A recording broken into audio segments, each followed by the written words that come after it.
अखण्डमण्डलाकारम् व्याप्तम् येन चराचरम् तत्पदम् दर्शितम् येन तस्मै श्रीगुरवे नमः। तस्मै श्रीगुरवे नमः।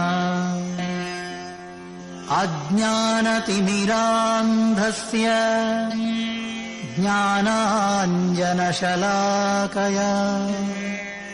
चक्षुरुन्मीलितम् येन तस्मै श्रीगुरवे नमः। गुरुर्ब्रह्मा गुरुर्विष्णुः गुरुर्देवो महेश्वरः गुरुरेव परब्रह्मा तस्मै श्रीगुरवे नमः। स्थावरम् जङ्गमम् व्याप्तम् यत्किञ्चित् सचराचरम् तत्पदम् दर्शितम् येन तस्मै श्रीगुरवे नमः। चिन्मयम् व्यापि यत्सर्वम् त्रैलोक्यम् सचराचरम् तत्पदम् दर्शितम् येन तस्मै श्रीगुरवे नमः। सर्वश्रुतिशिरोरत्न विराजितपदाम्बुजः वेदान्ताम्बुजसूर्यो यः तस्मै श्रीगुरवे नमः। चैतन्यः शाश्वतः शान्तः व्योमातीतो निरञ्जनः बिन्दुनादकलातीतः तस्मै श्रीगुरवे नमः। ज्ञानशक्तिसमारूढः तत्त्वमाला विभूषितः भुक्तिमुक्तिप्रदाता च तस्मै श्रीगुरवे नमः। अनेकजन्मसम्प्राप्त कर्मबन्धविदाहिने आत्मज्ञानप्रदानेन तस्मै श्रीगुरवे नमः। शोषणम् भवसिन्धोश्च ज्ञापनम् सारसम्पदः कुरोः पादोदकम् सम्यक् तस्मै श्रीगुरवे नमः। न गुरोरधिकम् तत्त्वम् न गुरोरधिकम् तपः तत्त्वज्ञानात् परम् नास्ति तस्मै श्रीगुरवे नमः। मन्नाथः श्रीजगन्नाथः मद्गुरुः श्रीजगद्गुरुः मदात्मा सर्वभूतात्मा तस्मै श्रीगुरवे नमः। गुरुरादिरनादिश्च गुरोः परमदैवतम् गुरोः परतरम् नास्ति तस्मै श्रीगुरवे नमः। त्वमेव माता च पिता त्वमेव बन्धुश्च सखा त्वमेव विद्या द्रविणो त्वमेव विद्या द्रविणो त्वमेव त्वमेव सर्वं मम देवदेव त्वमेव सर्वं गुरुदेवदेव।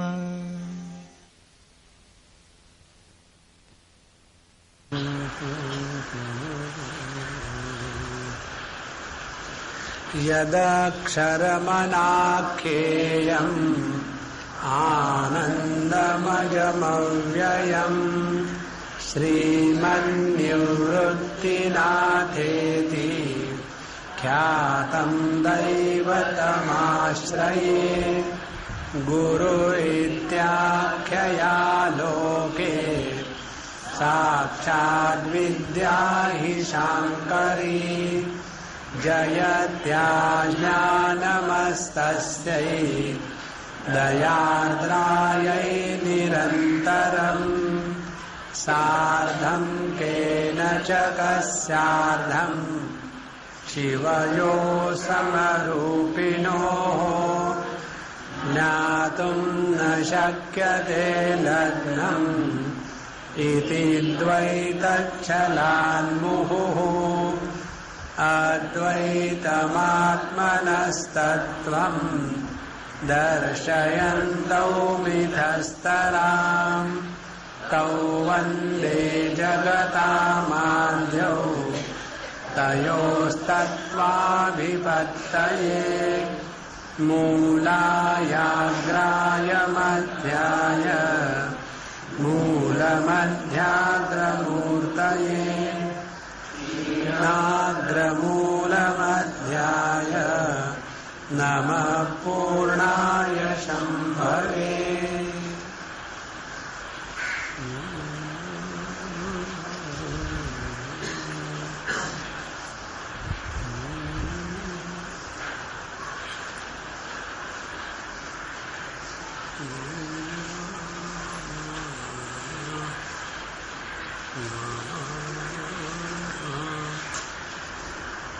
तेजातमाते काही परस्परे निके नाही।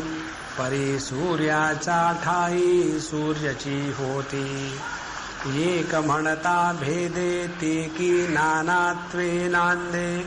विरुद्धे आपण या विरुद्धे होतील काही। म्हणून शिष्य आणि गुरुनाथ या दो शब्दांचा अर्थ श्री गुरुची परी होत दोहो ठाई। का सुवर्ण आणि लेणे वसते एके सुवर्णे। चंद्र आणि चांदणे चंद्रीची जेवी। ना कर्पूर आणि परिमळ कापूरची केवळ। गोडी आणि गुळ गुळची जेवी। तैसा गुरु शिष्य मिसे हाची एक उल्लसे। जरी काही दिसे दोन्हीपणे आरसा आणि मुखी। मी दिसे हे मुखी हे आपुली मुळखी जाणे मुख। पहा पा निरंजनी निदेला तो निर्विवाद एकला। परिचेताचे वविता झाला दोन्ही तोची। जे तोची चेता तोची चेववी। ते विहाची बुझे हाची बुझावी।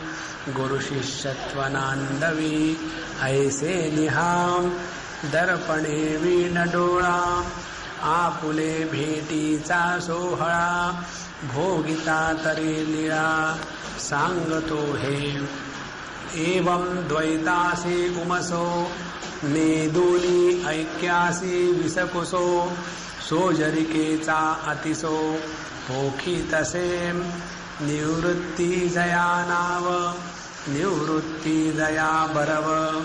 जया निवृत्तीची राणीव निवृत्तीची।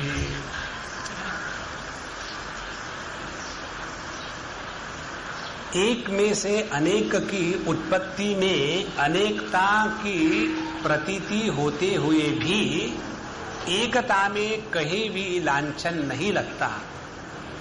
इस चीज को समझना माने गुरु शिष्य के रिश्ते को समझना है। जैसे इसमें उन्होंने 2-4 उदाहरण दिए कि उदाहरण के लिए जैसे आईने में हम अपना चेहरा देखते हैं 65वें ओवी में, तो आज हमारे प्रश्नोपनिषद में विषय चल रहा था सुबह के सत्संग में, बहुत ही सुंदर विषय है। वहां तृतीय विद्यार्थी प्रश्न पूछता है गुरु महाराज से, पिप्पलाद ऋषि से, कि यह जीवात्मा कहाँ से उत्पन्न होता है और ये शरीर में कैसा प्रवेश करता है और किस प्रकार से विभाजित होकर के शरीर में रहता है और ये शरीर में किस कारण से आता है और फिर ये शरीर से कैसे निकल के जाता है और फिर ये बाहर के आदि भौतिक और आदि दैविक चीजों को कैसा आधार देता है और वही जीवात्मा शरीर के अंदर में रह करके शरीर के अंदर को भी आधार देता है, ये सब का सब हमको समझाओ। तो गुरु महाराज ने वहां कहा, पिप्पलाद ऋषि ने ये उदाहरण दिया वहां, आरसा आणी मुखी मी दिसे हे उखी। वहां तो हम स्टूडेंट्स को ये नहीं बताते, फिर उनके मन में और विक्षेप आ जाएंगे, अच्छा वो भी है, वो भी पढ़ना चाहिए, जो हाथ में वो नहीं पढ़ेंगे, जो नहीं है उसके पीछे दौड़ेंगे, है ना। इसीलिए हम हमारे स्टूडेंट्स के साथ स्ट्रिक्ट होने का यही कारण है। लेकिन कोई ज्ञानी स्टूडेंट्स ऐसे होते हैं कि उनको लगता है कि टीचर को क्या समझता है, हम और ज्यादा पढ़ेंगे तो हमारा ही भला होगा, उतना ही खाओ जितना डाइजेस्ट होवे। अच्छा, वहां और यहाँ का उदाहरण एक ही है। जब हम आईने में देखते हैं तो वहां हमारा प्रतिबिंब हमको दिखने को आता है। अब सवाल यह है, यह प्रतिबिंब हमारी छाया कहां थी और कहां से निकली? क्या वो छाया आईने से निकली? नहीं। कि वो हमारी छाया आईने से कैसी निकलेगी? तो फिर वो छाया थी कहां? तो वो छाया, मैं जो बिंब हूं मुझ में ओतप्रोत भरी हुई थी, जैसी कि तैसी। और जहां योग्य प्रकार की उपाधि प्राप्त हुई वहां उस छाया को शरीर से बाहर निकलने का मौका आया। तो जिस प्रकार से छाया का दर्पण में प्रवेश होता है, उस प्रकार से शिष्य का गुरु के सामने अस्तित्व होता है। तो गुरु तो बन गए बिंब और शिष्य बन गए उनकी छाया। आप देखो, यह जो गुरु महाराज जब अपने छाया को माने शिष्य को देखते हैं तो उनका ज्ञान क्या होता है, और जब शिष्य महाराज गुरु महाराज को देखते हैं तब उनका ज्ञान क्या होता है। तो जब हम आईने के सामने खड़े रहते हैं और अपने प्रतिबिंब को देखते हैं तब ज्ञान क्या होता है, हे आपुलिये ओळखी जाने मुख। तो जो आईने में देखने वाला होता है उसको ज्ञान ये नहीं होता कि मैं कोई भिन्न चीज देख रहा हूं, मैं मुझे ही देख रहा हूं। माने द्वैत होते हुए भी अद्वैत की अनुभूति उस व्यापार में होती है। यह है गुरु का शिष्य के साथ का रिलेशन। और शिष्य का कैसा है कि यदि वो छाया ये समझने लगे कि मेरे सामने एक चेहरा आया और मैं उसको देख रही हूं, तो ये जैसी मूर्खता की पराकाष्ठा होगी, उसी प्रकार से शिष्य यदि ये समझ के बैठे कि मेरे कारण मेरे गुरु की महिमा बढ़ रही है, मैंने इतना काम किया इसलिए मेरे गुरु महाराज बड़े हैं, तो ये यहां उदाहरण दिया है कि यह गुरु शिष्य की लीला ऐसी है कि जे तोची चेता तोची चेववी, तेवी हाची बुझे हाची बुझावी।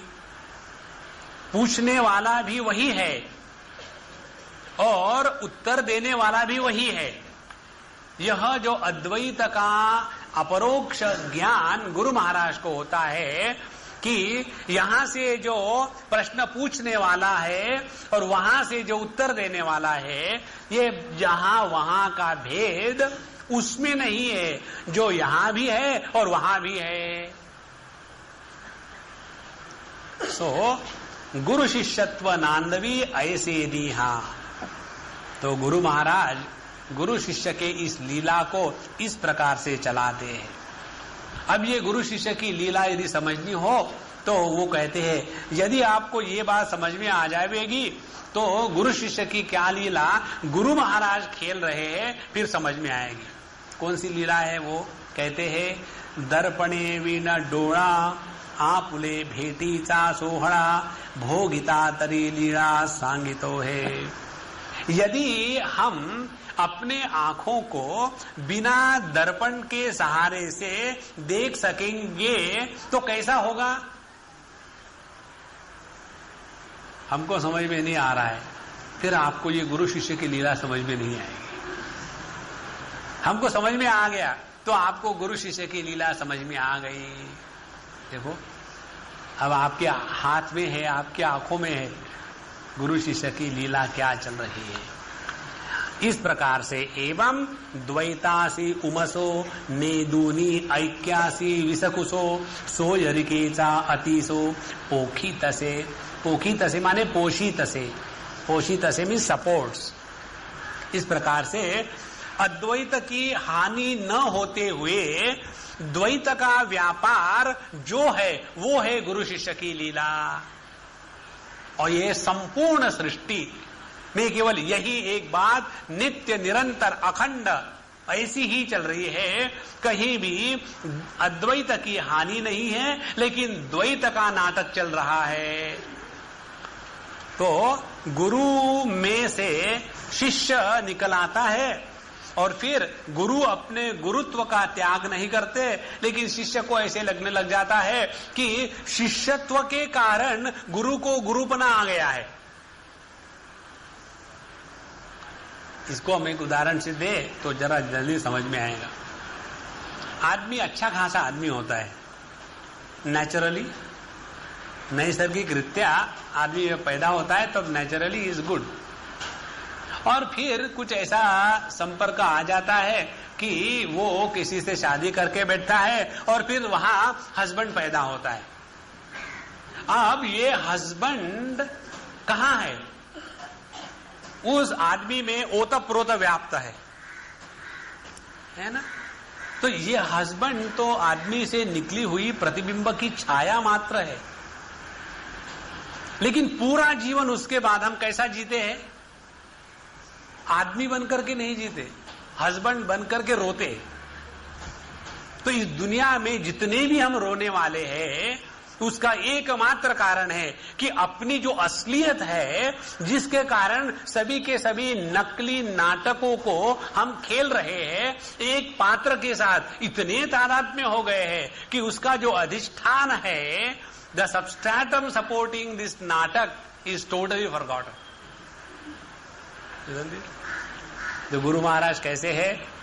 शिष्य के साथ रहते हैं और फिर भी देखो ये बड़ा सुंदर विचार आया, फिर भी शिष्यों के कारण दुखी नहीं होते। अन्यथा देखो हमको हमारे स्वामी जी के साथ रहने का बहुत सौभाग्य मिला। कई बार, एक बार नहीं हजारों बार, जहां भी स्वामी जी जाएंगे आकर के ये ट्रस्टी लोग, ये सेक्रेटरी, ये प्रेसिडेंट लोग, ब्रह्मचारी, गृहस्थी, स्वामी आकर के बस वही स्वामी जी कंटिन्यूअसली। कहीं भी जावे, हॉस्पिटल में वो समझो अपनी टांग लगा करके वहां लटके है तो वहां भी जाकर के स्वामी जी वो जो है ना शुरू। और फिर भी उन्होंने सबको अपने में समा लिया। उसका एक ही कारण है, इसका कारण यही है कि जो परेशान कर रहा है और जो परेशान हो रहा है, इन दोनों रूपों में अपनी ही मर्जी मस्ती चल रही है। इसीलिए सोयरिकेचा अतिसो पोखी तसे, यह द्वैत की सिद्धि होते हुए भी अद्वैत की हानि न होना माने गुरु महाराज को समझना। और इसीलिए हम लोगों के कारण साधु संत दुखी नहीं होते। कितने भी हम लोग जाकर के दुनिया भर की परेशानी देते हैं, परेशान करते हैं। मुझे याद है कई जगह में कोई जब आकर के स्वामी जी को हमको एक बार की बिल्कुल स्पष्ट याद है, एक बार हम बैठे थे कुछ कर रहे थे और आकर के फट से वो EX एंटर्ड और शुरू कर दिया, ये ऐसा वो ऐसा है। स्वामी जस्ट लुकिंग एट, और फिर 15-20 मिनट क्या होने के बाद यू आर एब्सोल्युटली साइलेंट और फिर वो चले गए। और हाँ, now what we are doing. अब बीच में डिस्टर्बेंस आ गया, करो क्या? क्योंकि anger is possible to express if there is a limit of foolishness. When one transcends the limit of foolishness, one doesn't get even angry. Frustration होता है, क्या करें भगवान, है ना? तो सोयरिकेचा अतिसो पोखी तसे, तो इस द्वैत का नाटक चलाते हुए जो अद्वैत की हानि नहीं होने देता है वो होता है गुरु महाराज। अब यह जो गुरु की महिमा इन्होंने गाई, अब अपने गुरु जी के महिमा को गाने के बाद उनके नाम की जो सार्थकता है वो बता दो। निवृत्ति जया नाम, जिसका नाम है निवृत्ति महाराज, निवृत्ति नाथ जी। निवृत्ति जया बरव, बरव माने ग्लोरी, विभूति, ऐश्वर्य। निवृत्ति ही जिसका ऐश्वर्य है। ऐसे नहीं कि नाम तो है करोड़मल और घूम रहे रोड पर।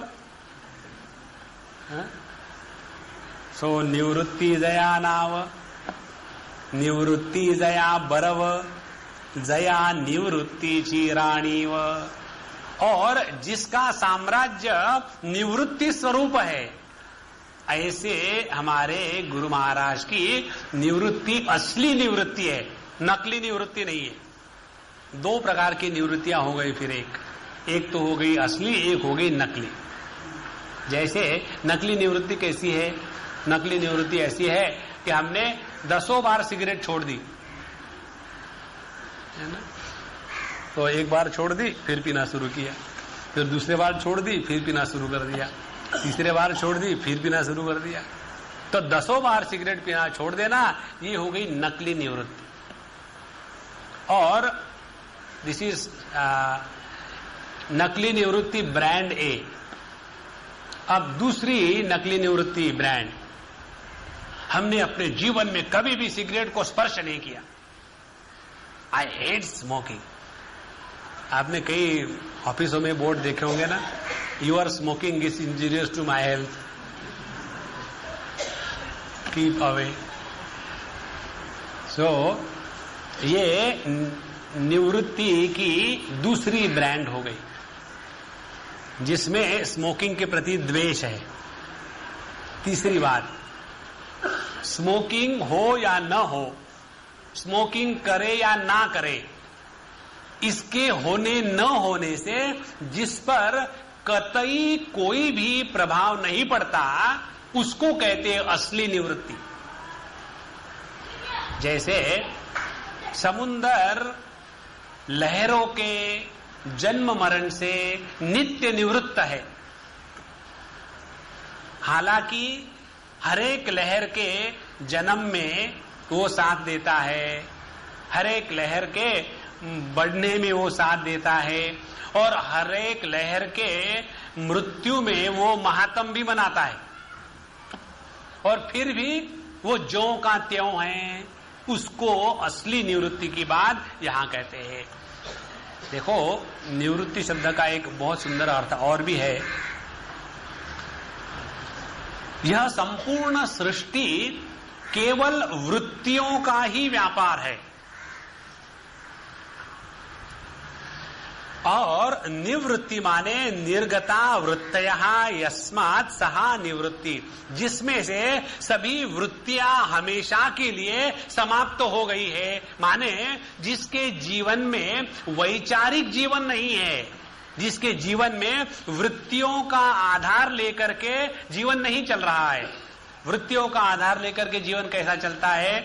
जिस जीवन में भोक्ता, भोग्य और भोग यह त्रिपुटी बनी है, वो है सवृत्ति, वो है वृत्ति सहित। माने जिस ज्ञान को यह क्रैक्स आ गई हो, the pure knowledge when it is divided into the nowhere known and knowledge, उस ज्ञान को कहते हैं वृत्ति ज्ञान। अब जैसे हम आप लोगों को देख रहे हैं, आप सभी लोग बड़े अच्छे हैं, यह जो हमारा ज्ञान है कि आप सभी लोग बड़े अच्छे हैं, यह वृत्ति का ज्ञान है। और इस वृत्ति ज्ञान में कभी ना कभी खोट आ सकती है। यदि किसी ने आकर के हमको परेशान करना शुरू कर दिया, कैसा परेशान करे, खूब प्रश्न पूछे, तो हम भाग जाएंगे। कई लोगों को प्रश्न के उत्तर देने में बड़ा शौक आता है, प्रश्न उत्तर ही करेंगे, और हमको जहां कोई प्रश्न पूछना शुरू कर देता है तो बड़ा डर लगता है, क्योंकि बंधी मुट्ठी सवा लाख की, कोई प्रश्न पूछे और हमको उत्तर ना आवे तो भाग जाओ पहले। तो यदि आप में से हमको किसी कारण से कोई परेशान करने लग जाए, तो हमारे वृत्ति में जो अभी ये ज्ञान है कि आप सभी बड़े अच्छे हैं, वही ज्ञान एकदम विपरीत हो जाएगा। आप बड़े बोर हैं, अरे महात्मा जी अभी भी अच्छे थे, अब क्यों बोर हो गए? तो वृत्ति ज्ञान वो है कि जिसमें निरंतर बदल आ सकता है। लेकिन अब दूसरा ज्ञान, हम बड़े अच्छे हैं, अब ये हम बड़े अच्छे हैं, यह ज्ञान, ये वृत्ति ज्ञान नहीं है। और इसीलिए हम अपने आप से कभी ऊबते नहीं। थिंक, यह जो जगत में सुख बुद्धि, जगत में जो राग आसक्ति, यह जगत की सुख बुद्धि और राग और आसक्ति ये परिवर्तनशील है। क्यों? कि यह वृत्ति ज्ञान है। लेकिन मैं सुख स्वरूप हूं, मैं अपने आप से प्रेम करता हूं और मैं अपने आप से कभी ऊब नहीं जाता, क्योंकि यह ज्ञान वृत्ति स्वरूप नहीं है। और इसीलिए अपना स्वयं के लिए प्रेम नित्य निरंतर ज्यों का त्यों बना रहता है। जैसे श्री महाभागवत जी में कथा आती है कि विदुर जी आ गए घूम घाम करके युद्ध के बाद, और आने के बाद उनका सत्कार वित्कार हुआ, सब बैठे, फिर सब बातें होने के बाद फिर वो धृतराष्ट्र जी से बात करना शुरू करते हैं कि धृतराष्ट्र जी, अब भी तुमको जीने की इच्छा है? जिनके पत्नियों को परेशान करने के लिए तुमने सब कुछ किया, जिनको जला करके राख करने के लिए तुमने सब कुछ किया, जिनको तुमने जंगलों में घुमवाया, जिनके ऊपर अनेक प्रकार के बुरे कार्य किए, और ऐसे ही पांडु के पुत्रों के यहां रह करके वो भीम जो तुम्हारे तरफ अपने बचे हुए रोटी के टुकड़े ऐसे ही फेंक रहा है कि जैसे कोई कुत्ते की तरफ फेंक रहा हो, और फिर भी तुमको जिंदा रहने की इच्छा कैसी है? ये स्पष्ट शब्द वहां का प्रयोग किए हुए। जैसे अपने पेट सोते हैं कुत्ते घर में, उनको जैसे हम खाना खा रहे, वहां कुत्ता आया तो क्या करते हैं? फेंक दिया। सुन, इस प्रकार से तुमको ये जीवन जीने में शर्म कैसी नहीं आ रही है? तो वहां एक महाभागवत का लिखते हैं कि कैसी विचित्र लीला है कि आदमी को आखिरी दम तक अपने जीवन से ऊब नहीं आती। इसका एकमात्र कारण यह है कि हम स्वयं आनंद स्वरूप होने के कारण हमको अपने आप से कभी ऊब नहीं आती। लेकिन चक्कर ये हो जाता है, जो हम स्वयं आनंद स्वरूप है वो मैं शरीर हूं, ऐसी भ्रांति में हम फंस जाते हैं और फिर उस शरीर को बचाने के लिए उस शरीर से प्रेम करना शुरू कर देते हैं। इसीलिए निवृत्ति शब्द का अर्थ है कि वह ज्ञान जिस ज्ञान में वृत्ति के व्यापार का संपूर्ण अभाव हो, यह वृत्ति रहित ज्ञान ही हमारे गुरु महाराज है। अब देखो, यदि वृत्ति रहित ज्ञान गुरु महाराज है तो उनको समझने के लिए पहली आवश्यकता यह है कि अपने वृत्तियों का त्याग कर दे। वृत्तियों का त्याग करने के लिए पहली स्टेप यह है कि इदम वृत्तियों का महत्व अंतःकरण से निकल जावे। जिस को हम इदम रूप से ग्रहण कर सकते हैं, उसका जब तक महत्व हमारे बुद्धि में बैठा हुआ है तब तक कि हम इस इदम वृत्तियों के गुलाम बन करके रहेंगे। अच्छा, इन इदम वृत्तियों का त्याग होने के बाद फिर बनती है अहम वृत्ति। अभी वो ज्यों की त्यों बनी है। इस अहम वृत्ति का त्याग करने का सबसे आसान और सबसे श्रेष्ठ उपाय एकमात्र है कि अपने आप को कहीं ना कहीं लुटा दो, और गुरु के चरणों के जैसी अपने आप को लुटाने के जैसा स्थान इस संपूर्ण विश्व में और कहीं नहीं है। तो जहां हम अपने आप अपने अहम वृत्ति को गुरु के चरणों में पूरा समर्पित कर देंगे तो वह जो निवृत्ति है, निर्वृत्ति, जहां किसी भी प्रकार के वृत्ति का व्यापार नहीं है, वहां हम पहुंच जाते। और इसीलिए उदाहरण के लिए केनोपनिषद ले। केनोपनिषद में जब तत्व का निरूपण होता है तो तत्व का निरूपण करते समय वहां गुरु महाराज बताते हैं कि देखो भाई, तुमने जो पूछा है ना, उसको तो ना तो तुम आंख से देख पाओगे, ना तो कान से सुन पाओगे, ना तो मन से उसको फील कर पाओगे, ना तो बुद्धि से समझ पाओगे। और मुझे भी मालूम नहीं कि तुमको कैसे बताऊं, क्योंकि ये बताने जैसा विषय है ही नहीं। तो फिर करे क्या? करना विरना कुछ नहीं है। मेरे गुरु महाराज ने जो मुझे बताया वही मैं तुमको बताता हूं। अपन को कुछ मालूम नहीं बाबा, सीधी सीधी बात। फिर आपके गुरु महाराज ने आपको क्या बताया? गुरु महाराज तो कहते हैं कि जो ज्ञात और अज्ञात के परे है वह है। अब ज्ञात भी वृत्ति का विषय होता है, जागृत और स्वप्न। अज्ञात निद्रा भी वृत्ति ही है। तो जो ज्ञात अज्ञात के परे है, माने जो जागृत स्वप्न सुषुप्ति इन तीनों का अधिष्ठान हो करके तीनों को जो आधार दे रहा है वह तुम स्वयं हो। अब इसको समझने के लिए जब शिष्य बड़ी साधना करने लग जाता है और साधना करने के बाद गुरु महाराज के पास पहुंचता है, सर समझ में आ गया, बढ़िया समझ में आया, तो एकदम उसको डंडे पड़ना शुरू हो जाते हैं कि बढ़िया समझ में आया। यही समझ में आया कि ये समझ में नहीं आता, फिर भी कैसे समझ में आया?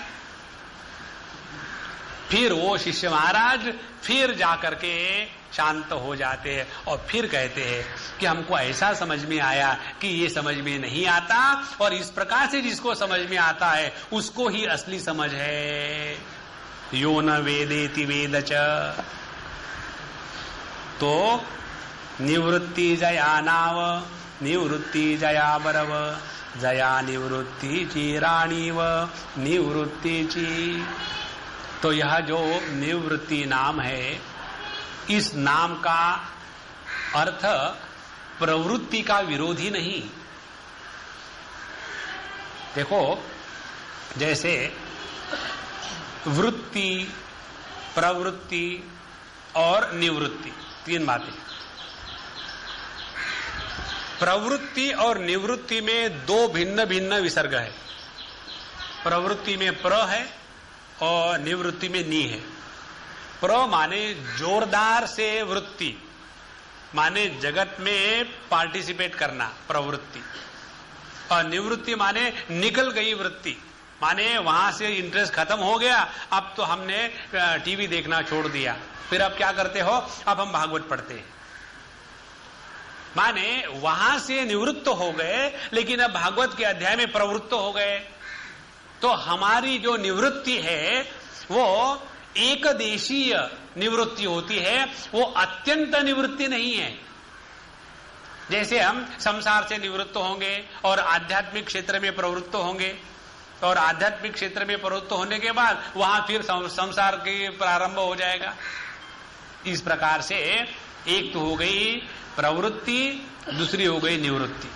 लेकिन प्रवृत्ति निवृत्ति दोनों भी सापेक्षिक है, और दोनों का अत्यंत अभाव वहां होगा जहां वृत्ति ही नहीं होगी। तो यह जो वृत्ति रहित शुद्ध चैतन्य, वो हमारे गुरु महाराज है। अब देखो, ऐसे गुरु महाराज आपको कहीं भी चले जाओ, साथ में हमेशा रहेंगे। देखो, इतना सुंदर विचार है ये। जैसा पक्षी आकाश में उड़ता है, तो पक्षी के उड़ने के लिए आकाश की आवश्यकता है, तो उसके लिए उस पक्षी को ये कुछ प्लानिंग नहीं करना पड़ता। मुझे वहां जाना है, पता नहीं वहां आकाश होगा कि नहीं, जरा साथ में ले ले थैले में, नहीं, क्योंकि उसकी गति ही आकाश में है। जहां जहां पक्षी होगा वहां आकाश का होना अवश्यंभावी है। उसी प्रकार से हमारे गुरु महाराज जो नित्य वृत्ति रहित शुद्ध चैतन्य ज्ञान है, वो हर स्थान में, हर काल में, हर परिस्थिति में, हर अनुभूति में, होने में और न होने में ज्यों का त्यों है, वह हमारे गुरु महाराज नित्य उपलब्ध है। वो हमारे गुरु महाराज, ये इनकी रानी व यह उनका साम्राज्य है। निवृत्ति जया नाव, निवृत्ति जया बरव, जया निवृत्तीची राणी व निवृत्तीची। अब देखो, इसमें किसी भी प्रकार से गुरु को नाम के द्वारा परिच्छिन्न नहीं कहा गया है। नाम भले ही उनका निवृत्ति कहा गया हो, लेकिन उन्होंने अपने गुरु की इस वंदना में निवृत्ति नाम के एक व्यक्ति को उन्होंने कभी भी संबोधित नहीं किया है। गुरु अभिव्यक्त होता है, गुरु व्यक्ति नहीं होती। और जो व्यक्ति होगी उसमें जाकर के हम इस प्रकार से फंस जाएंगे कि उसके प्रति तो हमारी आसक्ति होगी, और उस आसक्ति को हम बड़ा सोने का कपड़ा पहना करके कहेंगे कि हमारे गुरु के प्रति भक्ति है, लेकिन वो भक्ति नहीं, वो होती है आसक्ति।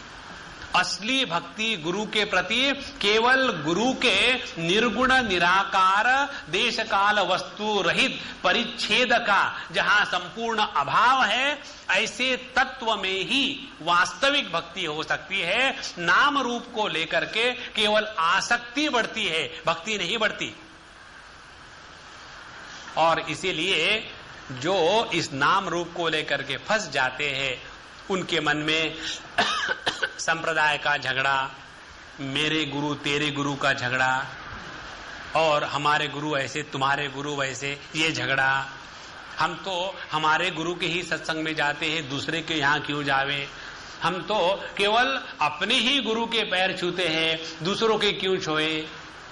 इस प्रकार से जिनकी बुद्धि है, अभी उन्होंने केवल अपने गुरु को एक जैसा बाटा ब्रांड जूता पहना दिया है, बस चमड़े का गुरु और चमड़े का शिष्य। देखो, निवृत्ति शब्द की जो सुंदरता उन्होंने बताई है कि जो ज्ञान वृत्ति के परे है, जिस ज्ञान में वृत्ति का कालुष्य नहीं है, वह गुरु महाराज। अब देखो, ये गुरु महाराज हमारे साथ 24 घंटे है। अच्छा, यहां एक कौशन, थोड़ी चेतावनी। जो गुरु महाराज हमारे साथ नित्य उपलब्ध है, वो नित्य उपलब्ध होने के कारण उनका अनादर करना हमको कोई कठिन बात नहीं। अति परिचयात अवज्ञा, है ना। जब हम किसी भी वस्तु के साथ बहुत समय तक रह लेते हैं तो उनमें आदर बुद्धि कम हो जाती है।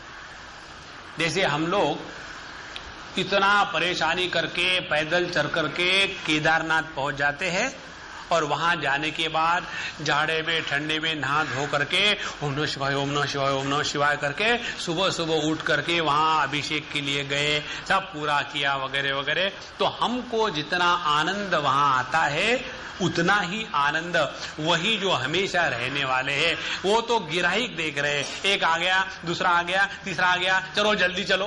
क्यों? कि वो नित्य उस विग्रह के पास है। उसी प्रकार से जो गुरु तत्व नित्य रूप से और अव्यक्त रूप से हमारे साथ नित्य उपलब्ध है, उसका आदर हम शायद ना करें, और इसलिए अपने आप को बचाने के लिए अपने गुरु के साकार नाम और रूप का महत्व शिष्य के जीवन में होता है। लेकिन यदि वो केवल उस नाम रूप में ही फंस जावे और निर्गुण निराकार तत्व का अनादर करे तो वो गलत है। और यदि कोई सोचे कि नहीं, हम तो केवल निर्गुण निराकार तत्व के ही है और अपने आप को बेवकूफ बनाने का इससे बढ़िया कोई तरीका नहीं है। जब तक कि हम अपने आप को स्थूल देहधारी और नाम रूप से युक्त समझते हैं, तब तक कि हमको अपने अंतःकरण में गुरु की प्राप्ति नाम रूप के द्वारा ही होगी। ये दोनों प्रकार से जब ठीक समझ होगी तब कहीं जाकर के हम अपने आप को बचाएंगे। अन्यथा हम किसी भी प्रकार से कहीं भी जा रहे हो, अपने आप पर लगाम नहीं लगेगा। तो निवृत्ति जया नाव निवृत्ति जया बरव दया निवृत्ति ची रानी व निवृत्ति ची। अब ऐसे जो निवृत्ति महाराज है कहते हैं वाचूनी प्रवृत्ति विरोधे, लो उन्होंने ऑलरेडी कह दिया है, वाचूनी प्रवृत्ति विरोधे का निवृत्ति ची निबोधे आनिजे तैषावादे निवृत्ति नभे। देखो उन्होंने स्वयं कहा है कि यह निवृत्तिनाथ जी महाराज वैसे नभे, वो इस प्रकार से नहीं है। किस प्रकार से? प्रवृत्ति विरोध है और निवृत्ति चे निबोधे। यदि हमारी समझ बोध ऐसा हो, निवृत्ति माने जो प्रवृत्ति का विरोधी है, तो ऐसे निवृत्ति महाराज हमारे गुरु नहीं है। आनिजे ऐश तैषा वादे, तो यह वाद करने का स्थान नहीं है। तो देखो जो विचारों के अस्तित्व में होता है और जो विचारों के अभाव में होता है, वही विचारों के परे होता है। उदाहरण के लिए जो लाल रंग को प्रकाशित कर रहा है, जो पीले रंग को प्रकाशित कर रहा है, वह आंख लाल और पीले दोनों रंगों से परे है। जो जिह्वा मिठाई को प्रकाशित कर रही है, जो जिह्वा खट्टे रस को प्रकाशित कर रही है, वह जिह्वा दोनों रसों से परे है। जो मन अच्छे विचारों को साथ दे रहा है, आधार दे रहा है, और बुरे विचारों को आधार दे रहा है, वह मन अच्छे और बुरे दोनों विचारों के परे है। जो चैतन्य अच्छे विचारों को और बुरे विचारों को प्रकाशित कर रहा है, वह चैतन्य अच्छाई बुराई से परे है। तो यह जो निर्वृत्ति है, जहां किसी भी प्रकार के झगड़े का प्रसंग नहीं है, तैसी आनिजे तैषा वादे निवृत्ति नवे। तो जो किसी को भी अस्वीकार नहीं करता, वह परमात्मा। जिसमें किसी भी कारण से स्वीकार अस्वीकार ये दोनों बात आ गई है, वो हो गया मनुष्य। इसीलिए गुरु महाराज वो है कि जिन्होंने आज तक ना तो किसी को अपनाया है, ना तो किसी को छोड़ा है। अपनाया इसलिए नहीं कि कोई उनसे भिन्न हो तब तो अपनाएंगे। अपनाने के लिए पहली आवश्यकता यह है कि कोई हमसे भिन्न हो, तब तो अपनाएंगे। उसी प्रकार से नाकार तब सकते हैं कि जब कोई अपने से भिन्न हो, तब नाकारेंगे। जो भगवान कहते हैं भगवत गीता में, न मे द्वेषोस्ति न प्रियः, उसका अर्थ यही है कि केवल हम अपने आप से ही ना तो प्रेम करते हैं ना तो द्वेष करते हैं, क्योंकि मैं ही जो कुछ हूं। तो प्रेम और द्वेष इन दोनों को प्रकाशित करने वाला मैं इन दोनों के परे हूं। हानिजे तैषावादे निवृत्ति नभे। अब इस निवृत्ति जी महाराज की और महिमा गाते हैं। आपना देव नीराती दिवसा आणी उन्नति, आणी क्या वारी निवृत्ति तैसे नभे।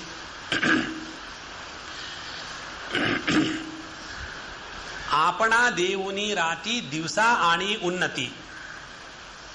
रात में क्या किया, अपने आप को समर्पित कर दिया, अपने आप को नष्ट कर दिया, अपने आप का अभाव स्वीकार कर लिया। रात ने अपने आप का अभाव स्वीकार कर लिया और उसके बाद दिन उग आया। दिवसा आणी, आणी माने लाया, आणी माने और नहीं, लाना। दिवसा आणी उन्नति, तो रात ने अपने आप का समर्पण कर दिया और उसके बाद दिन आया।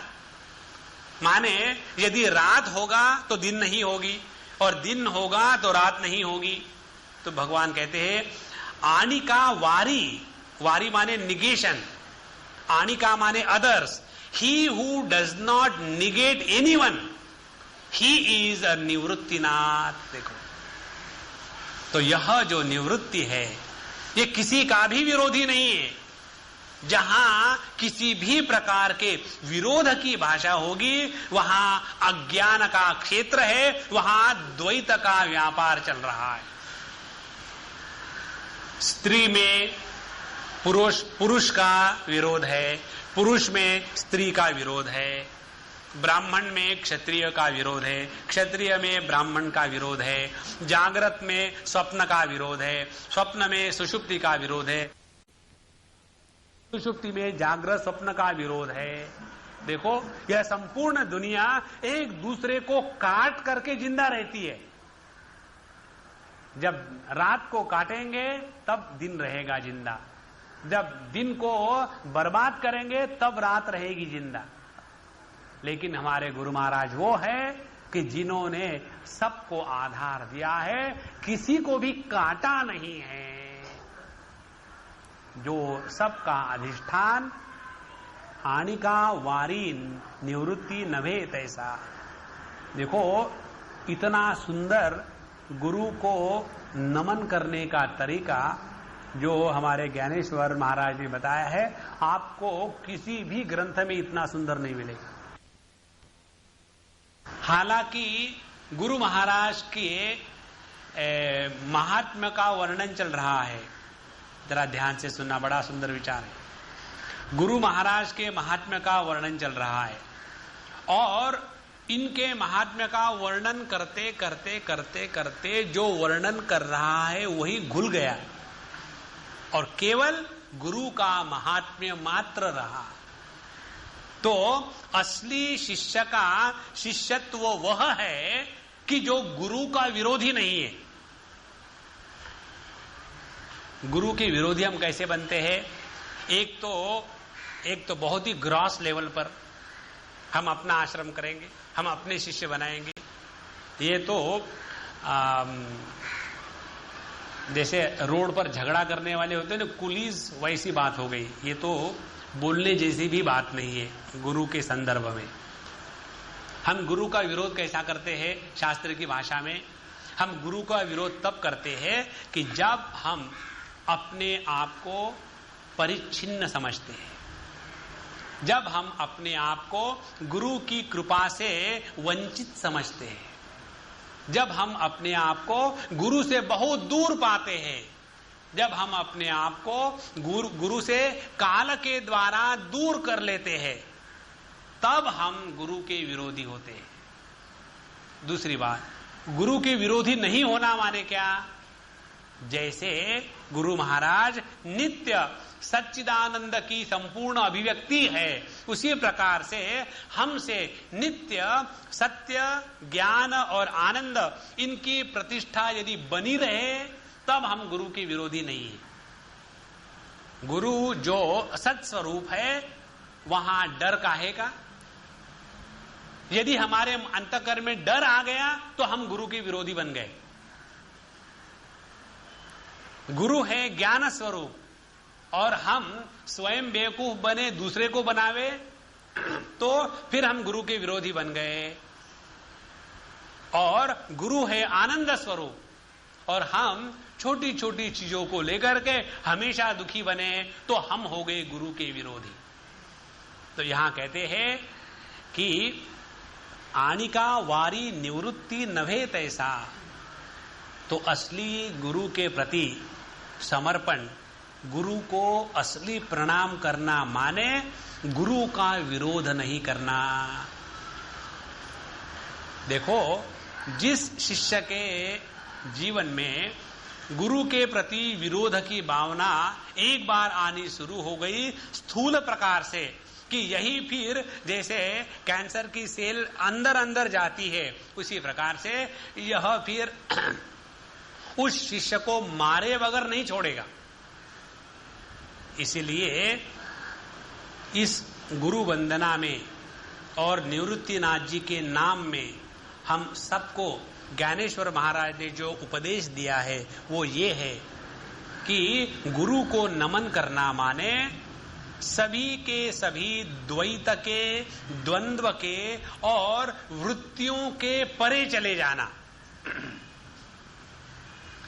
और जहां हम अपने सभी वृत्तियों के परे जाने के लिए समर्थ हो जाएंगे तब समझ लेना हमारे ऊपर का जितना बोझा था, मातृ पितृ ऋण, फिर समाज का ऋण और फिर शास्त्रों का ऋण, ऋषियों का ऋण, ये सभी के सभी ऋण उतर गए। फिर हम निर्वृत्त हो गए, रिटायर्ड वंस फॉर ऑल। तो ऐसे जो हमारे गुरु महाराज, इनको हम नमस्कार करते हैं। अच्छा, हमारे गुरु महाराज कैसे नहीं है उनको गलत मत समझना। वोपसरायाचे बळ घेऊनी मिरवे कीळ तैसे रत्न नवे निखळ चक्रवर्ती हा निखळ रत्न चक्रवर्ती हमारे गुरु महाराज असली हीरा है, निखळ रत्न। और फिर कैसे नहीं है?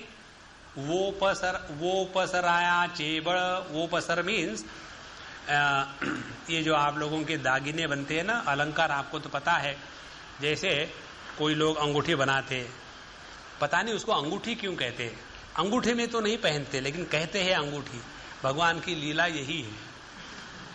एक बच्चे को हम खेल रहे थे, उसके साथ उसको पूछा, ये तुमने क्या पहन के रखा है? अंगूठी। बोला नहीं, इसको अंगूठी नहीं कहते। तो इसको क्या कहते? इसको कहते उंगली। बोले नहीं, उंगली कैसे कैसे लगता है? मैं लगता क्या तुमने उंगली में पहने? उंगली कहते इसको। बोले नहीं, इसको अंगूठी कहते। मैंने सवाल ही नहीं।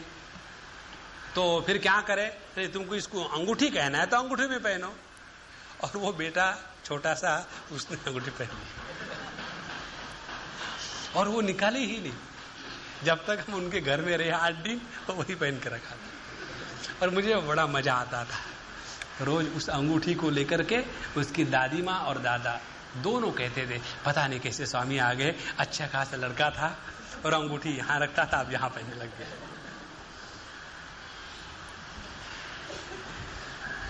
देखो, ये जो अंगूठी बनाते हैं ना, उसके ऊपर ऐसा कुछ नक्शा बनाने के लिए जब तक कि बैकग्राउंड अच्छा नहीं होगा तब तक कि वो रत्न खुल के नहीं दिखता। तो वो पसर माने वो जो बैकग्राउंड का कुछ चमकीला पदार्थ होता है उसको कहते हैं वो पसर।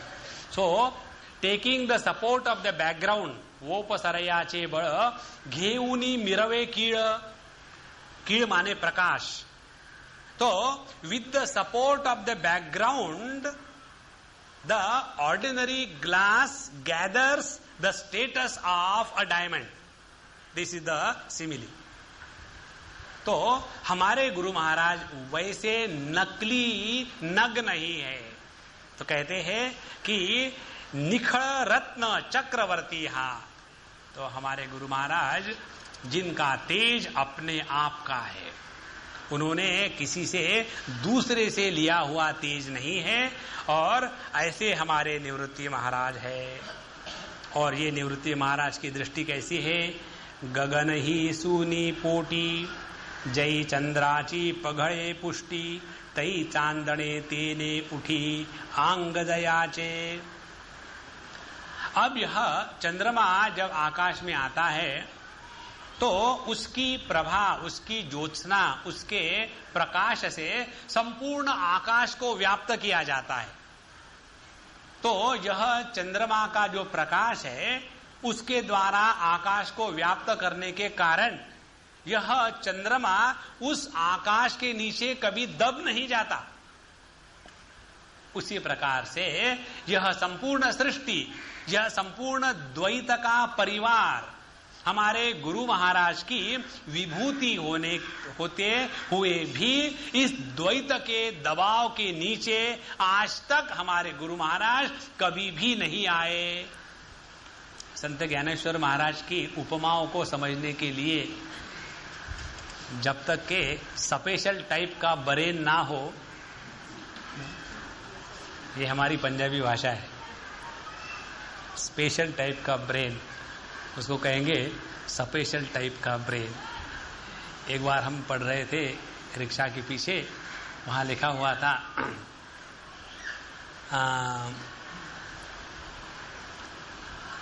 रात का समय हो और नदी का किनारा हो, हाथ में शटरिंग हो और रोड का किनारा हो, तो सब तो शब्द समझ में आएंगे। हाथ में शटरिंग हो, मैं बहुत I was very much serious about it. तो जो हमको अम्मा ड्राइव कर रहे थे, समझे आप सीरियस क्यों हो गए? मैंने बोला कि ये महावाक्य से कठिन है वाक्य, ये शटरिंग क्या चल रहा है? तो वो भी अम्मा पंजाबी थी, बोले स्वामी जी तो पता नहीं शटरिंग माने सटेरिंग, ये सटेरिंग स्टीयरिंग को सटेरिंग हो, है ना? तो संत ज्ञानेश्वर महाराज की ये जो दृष्टि है, इस दृष्टि में एक चीज का 1000 बार आवर्तन हुआ है, रिपीट किया गया है। कौन सी? कि इस जगत की असलियत है हमारे गुरु महाराज, और यह संपूर्ण जगत उनकी विभूति है। जैसे प्रकाश चंद्रमा की विभूति होता है, तो यह विभूति इस प्रकार की है कि जिस विभूति के कारण संपूर्ण आकाश को व्याप्त कर चुका है, तो विभूति आकाश को तो ढक डालेगी, लेकिन उस विभूति के द्वारा जिसकी विभूति है वह चंद्रमा ज्यों के त्यों रहता है। उसी प्रकार से यह संपूर्ण द्वैत का प्रपंच, यह संपूर्ण द्वंद्व का साम्राज्य, यह गुरु शिष्य की लीला, ये सब कुछ खूब जोरदार चल रहा है। और इसमें चाहे शिष्य झटके खा रहा हो, चाहे जगत में सुख दुख के उथल पुथल हो रहे हो, लेकिन इस सब के द्वारा गुरु की अपनी जो बैठक है उसमें आज तक कोई आस नहीं आई, ऐसे हमारे गुरु महाराज। अब देखो, जितनी भी, इसीलिए स्वामी जी को याद करना बड़ा खराब है, यू कांट स्पीक फर्दर। जहां भी कोई भी बात ज्ञानेश्वर महाराज ने जो कही है वो पूरी की पूरी अपने स्वामी जी ने यूं की यूं आ जाती एक क्षण में। माने जो उदाहरण दिए हैं उसको पढ़ने के बाद इसके लिए एक कोई ऐसा कोई था क्या, ये ढूंढने के लिए कहीं जाने की जरूरत नहीं, all in one. Shri Krishna गगन ही सूनी पोटी, दई चंद्राची पघड़े पुष्टि, तई चांदने तेने उठी हांग दयाचे। तो इस विभूति के द्वारा जैसे केवल चंद्रमा अपने आप को ढकता ही नहीं, बल्कि उस विभूति के द्वारा उसका सौंदर्य और बढ़ जाता है, उसी प्रकार से यह जो एकमेवाद्वितीयम, यह जो अद्वैत तत्व है, जो हमारे सबके जीवन में गुरु का नाम रूप लेकर के अवतार लेता है, तो गुरु का नाम रूप लेकर के अवतार लेने के बाद भी जिसमें किसी भी प्रकार की परिच्छिन्नता नहीं आती, ऐसे अपने ऐश्वर्य युक्त रहते हुए भी जो अपने ऐश्वर्य के नीचे नहीं दब जाता है वो गुरु। देखो, हम लोगों के भी पास प्रभु की कृपा से बहुत ऐश्वर्य आ जाता है, किसी के पास बड़ी धन दौलत संपत्ति आ जाती है, तो वो आदमी अपने धन दौलत संपत्ति के नीचे इतना दब जाता है कि उसकी धन दौलत ही उसका बोझा बन जाती है। हमको प्रभु की इच्छा से, प्रभु की कृपा से थोड़ा बहुत ज्ञान मिल जाता है इधर उधर का, और हम लोग फिर उसी ज्ञान के नीचे ऐसे दब जाते हैं कि उस ज्ञान के कूली बनकर के जगत में रहते हैं। प्रभु की कृपा से हमको प्रेम मिल जाता है और उसी प्रेम के नीचे ऐसे दब जाते हैं कि जो आसक्ति है उसको प्रेम का नाम दे करके उसी में फंस गए। लेकिन गुरु महाराज इन सभी चीजों के परे रह करके भी नित्य हमारे साथ रहते हैं। ऐसे अपने गुरु महाराज के वर्णन करते हुए आगे फिर कहते हैं, तैसे निवृत्ति पणासी कारण हाची आपणया आपण घेया वया फुलची झाले घ्राण आपुली धृती। ये विचार आता है श्रीमद् भागवत में। यह ऐसा है विचार कि एक बार परमात्मा को इच्छा हो, सो कामयत। उपनिषद में भी आता है कि वहां प्रश्नोपनिषद चल रहा है आजकल, तो उसके विचार चल रहे। तो वहां विद्यार्थी पूछता है प्रश्न कि भगवन कुतो वा इमा प्रजा प्रजायन्त इति। हे भगवान, ये दुनिया के लोग कहां से पैदा हुए? तो वहां बताते हैं कि प्रजा कामो वै प्रजापति ही स तपोतप्यत तपस्तप्त्वा मिथुनम उत्पादयते प्राणम च रई च। तो वहां बताते हैं कि ये जगत कहां से निर्माण हुआ, कहां से निर्माण हुआ। सुनो, एक बार भगवान को इच्छा हुई। क्या इच्छा हुई? प्रजा कामो वही, लेट मी एक्सपांड। अकेले बहुत बोर हो गए और उसके बाद भगवान ने तपस्या करी। तपस्या करने के बाद मैथुनम उत्पादयते। तो पहली जो स्टेप है परमात्मा की क्रिएशन करने की, मैनिफेस्ट स्टेप, वो है मिथुनम, माने द्वैत की निर्मिति। तो यहां बताते हैं कि जब परमात्मा में इच्छा हुई सुगंध को सूंघने की, तो परमात्मा ही बना फूल और परमात्मा ही बना नाक। और जब नाक और फूल, इनकी सुगंध जब एक आ जाते हैं तो वहां केवल सुगंध की अनुभूति रहती है। सुगंध लेने वाला और जिसका सुगंध लिया गया, ये जो अलग अलग थे, ये दोनों एक जगह मिल गए। उसी प्रकार से हमारे निवृत्तिनाथ जी महाराज कैसे है? हाची आपण या आपण। हमारे गुरु महाराज की निवृत्ति कैसी है कि वे किसी से डर करके, भाग करके नहीं आए, प्रवृत्ति से डर के निकले और बाबा जी बन गए। और बाबा जी के बाद परेशान होकर के निकले और साधु चाह बीड़ी की दुकान खोल दी और वहां जाकर के परेशान हो गए, फिर गंगा जी में कूद पड़े। इस प्रकार की निवृत्ति नहीं है। तो कहते हैं जिस प्रकार से, ये बहुत ही सूक्ष्म दृष्टांत है, जरा ध्यान से सुनना, बी वेरी अटेंटिव। एक ही परमात्मा जब उसकी इच्छा हुई सूंघने की, तो वो बना पुष्प और वही बना पुष्प को सूंघने वाला नाक। अब निवृत्ति शब्द का क्या अर्थ है? निवृत्ति का शब्द का अर्थ यह है कि जब सूंघी गई वस्तु और सूंघने वाला इंद्रिय, ये दोनों अपने मूल कारण में उपराम हो जाएंगे, उसको कहते हैं निवृत्ति। निवृत्ति माने अच्छे सुगंध को छोड़ दिए और गंदे के पीछे लग गए, या गंदे को छोड़ दिए अच्छे के पीछे लग गए। यह जो सुगंध लेने का द्वैत है, ये द्वैत हमेशा के लिए समाप्त हो गया। जैसे आप लोगों ने टीवी देखते समय ये अनुभव किया होगा, कभी कभी फट से बिजली चली जाती है तो क्या होता है, वो टीवी के ट्यूब में सेंटर में एकदम ऐसा as if it is sucked inside, तो उसको कहेंगे निवृत्ति। तो यह जो द्वैत का व्यापार है, इस द्वैत के व्यापार की निवृत्ति वो निवृत्ति है कि जो होती है प्रवृत्ति स्वरूप ही। जैसे हमने आजकल सिगरेट पीना छोड़ दिया है, फिर आजकल हमने बीड़ी शुरू कर दी। अरे महाराज, धुआं तो वही है। नहीं, फिर हमने जरा धीरे धीरे सोचा है, अब ये सिगरेट छोड़ दी, बीड़ी पकड़ ली, अब क्या करेंगे, बीड़ी छोड़ देंगे। और फिर मुझे किसी ने बताया है, ये जो अजवाइन होता है, अजवाइन की बीड़ी बना करके पियो तो कफ भी साफ हो जाता है और तलफ भी मिट जाती है। अब फिर बीड़ी छोड़ दी और अजवाइन पीना शुरू कर दिया। इस प्रकार से हमारी निवृत्ति होती है प्रवृत्ति स्वरूप। एक को छोड़ा, दूसरे को पकड़ा।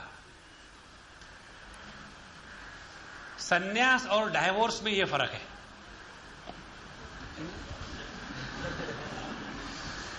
डाइवोर्स लेने के बाद रीमैरिज इज 100% लाइक्लीहुड,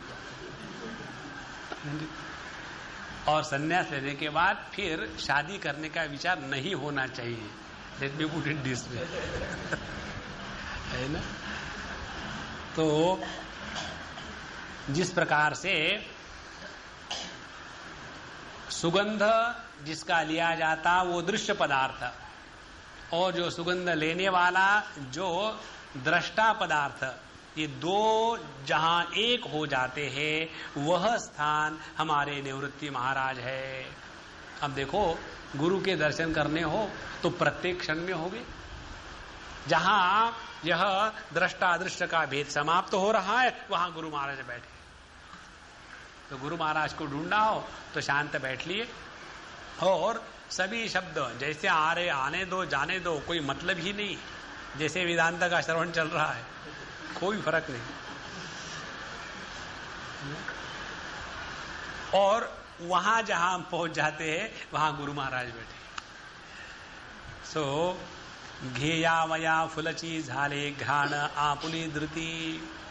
आप आखिरी के 2-4 ओयो में कहते हैं, दीठी मुखाचिए बरवे, जरी पाठी कड़ू न फावे, तई आर से ढांडोड़ावे, लागती काई। ये महाराज की भाषा तो एक कठिन है।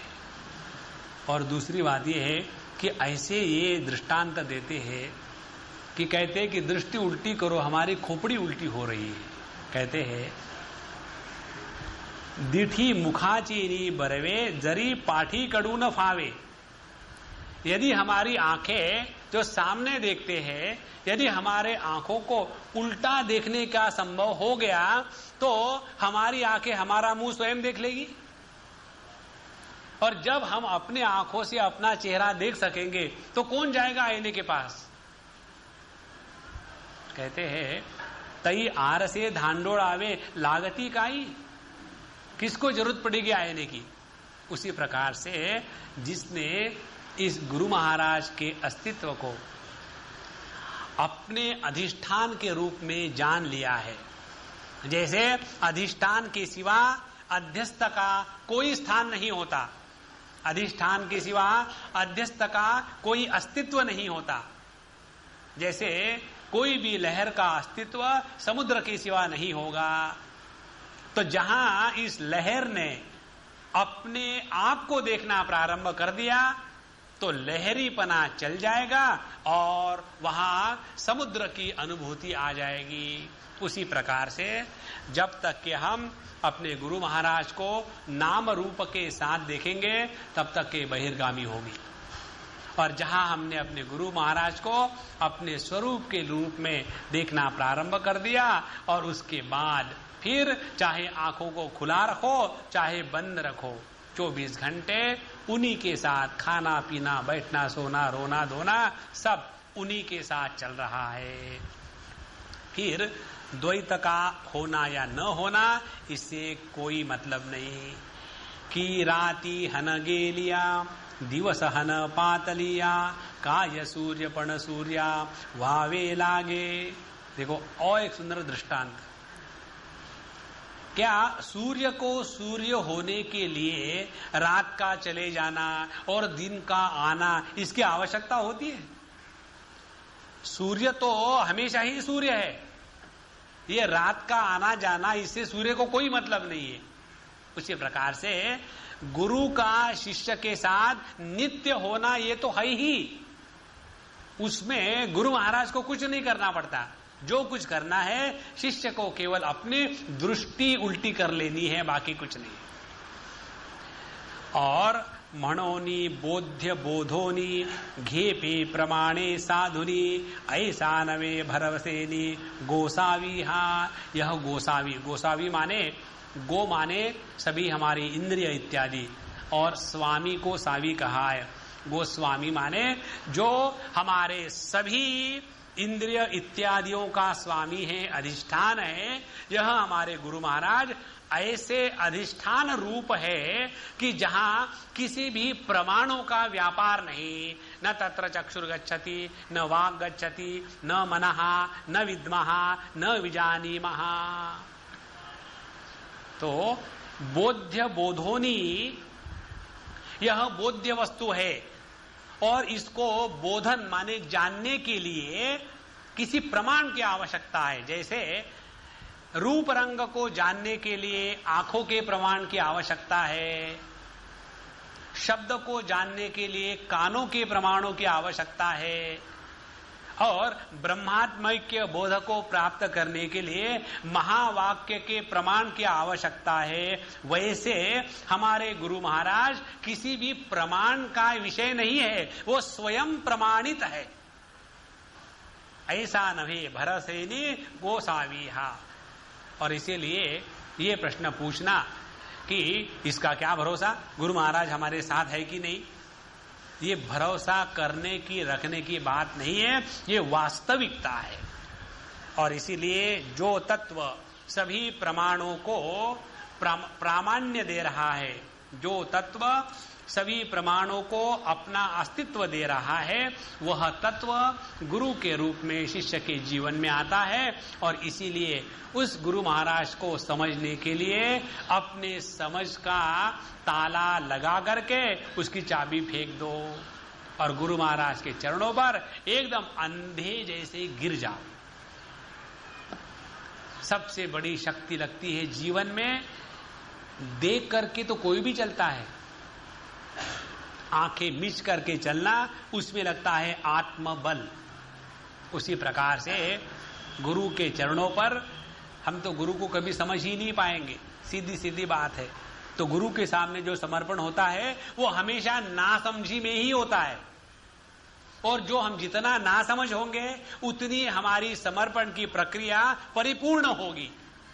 और एक बार समर्पण पूर्ण हो गया तो हम समझ ना समझ इस द्वैत के परे जाकर के उस निवृत्ति स्थान को पहुंचेंगे कि जो समझ का भी अधिष्ठान है और ना समझ का भी अधिष्ठान है। तो मणोनी बोध्य बोधोनी घेपे प्रमाणे साधुनी ऐसा नवे भरवसेनी गोसावीहा। और इसीलिए ऐसे गुरु महाराज को नमस्कार करना माने ऐसे करणिया वीण स्वयं भजे निवृत्तिपण तयाचे श्री चरण वंदिले। ऐसे इस प्रकार से हमने गुरु महाराज के चरण कैसे वंदन किए, ऐसे करणिया वीण, without saluting the salutations are offered. Without saluting the salutations are offered means what? ऐसा नमस्कार हुआ कि नमस्कार करने वाला ही गायब। तो किसने नमस्कार किया? जैसे बच्चे कुछ गड़बड़ी कर लेते हैं घर में और उनको मालूम है इस गड़बड़ी का नतीजा ये है कि अब गर्दन कंधे पर 360 डिग्री के 4 बार चक्कर काटेगी, इतने जोर से तमाचा लगने वाला है, क्योंकि किया ही ऐसा काम है। तो उसमें से बचने के लिए करना क्या है? सरल उपाय कि नैव किंचित करोमीति युक्तो मन्येत तत्त्ववित्। मम्मी मैंने नहीं किया ये वो जो है ना, वो आए थे ना आपके फ्रेंड, उनका जो लड़का, उसने किया। माने before mummies eyes goes on that, the child herself calls the mummy, देखो मम्मी वो तुम्हारे वो आए थे, उसको कर दिया। अब उसे क्या हुआ? जहां कर्तृत्वाभिमान समाप्त हो गया वहां उसका कर्मफल नहीं आया। उसी प्रकार से मैं गुरु महाराज को नमस्कार करने वाला, यह जब तक अहंकार बना रहेगा तब तक के शिष्यत्व ज्यों का त्यों बना रहेगा, और जब तक के शिष्यत्व का समर्पण नहीं होता शिष्य होने का प्रयोजन सफल नहीं हुआ। ये बात इन्होंने यहां कही। ऐसे करनिया वीण स्वयं भजे निवृत्तिपण। जहां हमने अपने नमस्कार करने की प्रक्रिया में अपना कर्तृत्वाभिमान संपूर्ण समर्पित कर दिया है, वहां हमने निवृत्ति महाराज को प्राप्त कर लिया। स्वयं भजे निवृत्तिपण। तो शिष्य गुरु रूप को प्राप्त हो गया, और जहां शिष्य गुरु रूप को प्राप्त हो गया, गुरु गुरु नहीं बचा, क्योंकि गुरु ने गुरु का नाटक किया था शिष्य की सापेक्षता में। इसीलिए ऐसे करनिया वीण स्वयं भजे निवृत्तिपण। तो जिस स्थिति में, जिस स्थान में, जिस अधिष्ठान में गुरु महाराज है, उसमें हम एक हो गए। स्वयं भजे निवृत्तिपण तयाचे श्री चरण वंदिले ऐसे। इस प्रकार से हमने अपने गुरु महाराज को नमस्कार किया है। हम देखो तो वो शिष्य का समर्पण ही समर्पण क्या, जहां उसका अपना नाम रूप बना रहता है। देखो स्वामी जी ने हमको कितनी बार लेटर्स लिखे, उसमें कई बार उन्होंने हमेशा एक बात लिखी कि पूज्य गुरुदेव is always with you. He has never said I am with you. May गुरुदेव ब्लेस यू। तो शिष्य के जीवन की समर्पण की पराकाष्ठा वो है कि जिसमें उसका स्वयं का नाम रूप इस प्रकार से मिट जाता है कि स्वाभाविक गुरु का ही नाम मात्र उसके जीवन में रहता है। देखो जब तक के यह समर्पण संपूर्ण नहीं होता ना, तब तक के जीवन में काम क्रोध लोभ मोह मद मात्सर्य आएंगे। जब तक के ये समर्पण संपूर्ण नहीं होता तब तक के हमने अच्छा करने का अभिमान होगा, और कुछ बुरा हुआ तो उसकी ग्लानि होगी। क्यों? कि व्यक्तित्व बना है। इस सभी की सभी जो परेशानियां हैं केवल व्यक्तित्व को जिंदा रखा है इसलिए, और अपने व्यक्तित्व को समर्पित करने का एकमात्र प्रकार है इस प्रकार से तयाचे श्री चरण वंदिले ऐसे। अब ये आखिरी ओय में अगले अध्याय को सुतोवास कहते हैं कि आता ज्ञान देव मणे श्री गुरु प्रमाणे येने फेडिली वाचारुणे चौघी वाचांची। जिस प्रकार से येने गुरु प्रमाणे, जैसे हमने गुरु महाराज को वंदन किया। गुरु महाराज को कैसे वंदन किया? गुरु महाराज को ऐसा वंदन किया कि अपने व्यक्तित्व को ही मिटा डाला। उसी प्रकार से फेडिली वाचा ऋणे चारी वाचांची, ये जो चार वाणियां हैं वैखरी, मध्यमा और पश्यंती और परा, ये चार वाणियों के चार ऋण हम पर है, कर्जा। तो जब तक कि हम कर्जे में है पठान खड़ा रहेगा सामने। हाथ में डंडा लेकर के। अब कहां से छुपके जाते रहेंगे, वो जहां भी चले जाओ पहुंच आएगा सामने। तो यह जो हमको अपने जीवन में वाचा के जो 4 ऋण हैं, ये जब तक ऋण हम नहीं उतारेंगे तब तक के इस व्यक्तित्व का नाश पूरा नहीं होगा। तो गुरु महाराज के पास समर्पित करने के बाद हमारे व्यक्तित्व का नाश हो जाता है, माने हमारे पर अब इस दुनिया का कोई कर्जा नहीं।